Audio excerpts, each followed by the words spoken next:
can we talk about how hard it is in reality to fully trust God?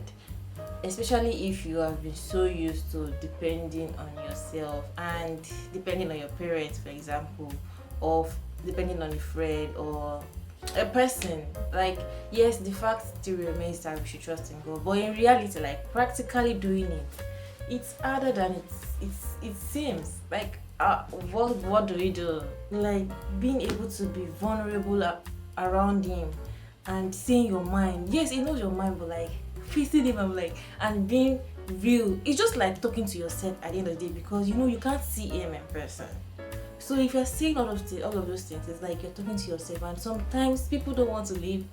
We do not want to live with ourselves, like the vulnerable us. Like we don't want to be vulnerable with ourselves, and I think that's one thing about being close to God or talking to God or being in prayer. Because if you're really being honest, being vulnerable with God is like you are being vulnerable with yourself, and you don't want to see yourself in that light.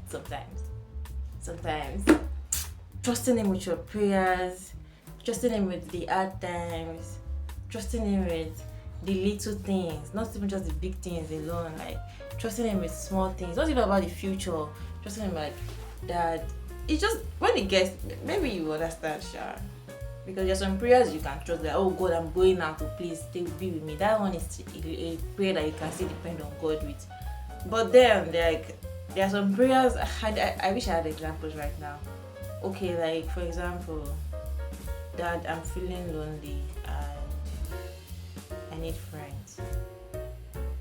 That might sound somehow to yourself, like, why would I open up that I'm lonely? I'm not lonely, I'm okay. Like, you know, I can, it makes sense. Like, you get what do we do?